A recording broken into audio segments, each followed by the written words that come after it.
Good evening, friends and neighbors worldwide. Ho, ho, ho! This is Santa Claus with you on this first day of April 2026, bringing you today's stories with a heart full of hope, even as our world faces challenging times. Today marks the anniversary of a tense moment from 2001 when an American spy plane and Chinese fighter jet collided over the South China Sea. The Chinese pilot lost his life, and the American crew was detained for 11 days after making an emergency landing. How we handle such moments of crisis reveals our character as nations and as people.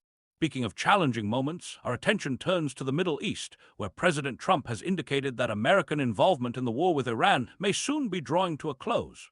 In his words shared with Reuters, he believes the United States will exit pretty quickly, though he mentioned the possibility of returning for spot hits if needed. The president is scheduled to address the nation this evening, where he may also discuss his considerations about withdrawing from NATO, which he has described as a paper tiger. My friends, in times of conflict, we must always remember that diplomacy and peaceful solutions should be our first hope, as war brings suffering to the innocent most of all. Meanwhile, across the Gulf, the United Arab Emirates is preparing to join efforts to forcibly reopen the Strait of Hormuz, becoming the first Persian Gulf nation to enter the conflict after suffering Iranian attacks. This strategic waterways closure has deeply affected global energy supplies, touching lives around the world.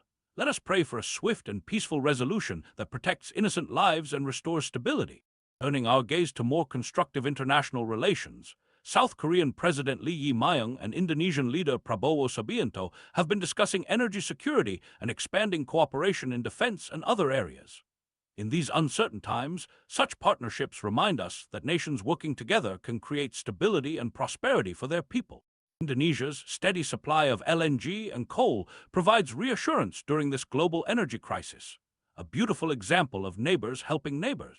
In the heart of Europe, change may be coming to Hungary, where opinion polls show the centre-right TISA party widening its lead over Prime Minister Viktor Orban's ruling Fidesz ahead of the April 12 parliamentary election. Though many voters remain undecided, we're witnessing democracy at work, where citizens have the precious gift of choosing their leaders. Let us pause for a moment and reflect on efforts toward peace between Pakistan and Afghanistan as they resume talks in China. After more than a month of fighting, China is mediating to broker a durable ceasefire. These discussions in Urumqi offer hope to millions of people affected by the conflict, reminding us that even in difficult circumstances, dialogue can open doors to understanding. My heart aches for the people of Lebanon, where more than 1 million souls have been displaced by the expanding conflict. Beirut is now overwhelmed with families seeking safety, living in makeshift tent encampments, storefronts, mosques, and even in their cars. Remember, my friends, behind each number is a precious child, a mother, a father, people just like you who long for peace and a safe place to call home. On the other hand, we see relations between Israel and France growing strained, as Israel's Ministry of Defense has decided to end all military procurement from France. In times of international tension, open communication becomes even more important to rebuild trust and understanding. More encouraging news comes from Romania and Ukraine, who are advancing talks on EU-funded joint drone production. This cooperation shows how nations can work together, sharing knowledge and resources even during challenging times.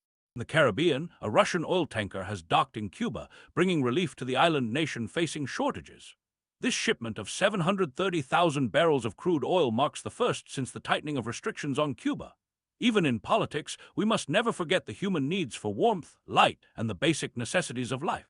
Finally, looking to the heavens with wonder and hope, NASA continues preparation for Artemis II, which will be the first crewed moon mission in half a century.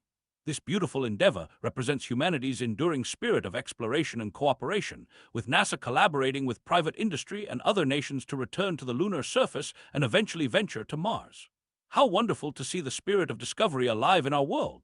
As we reflect on today's news, I'm reminded that even in our most challenging moments, goodwill, compassion, and cooperation light the path forward. Remember, dear friends, to be kind to one another, to help those in need, and to keep hope alive in your hearts. This is Santa Claus, wishing you peace and joy until we meet again.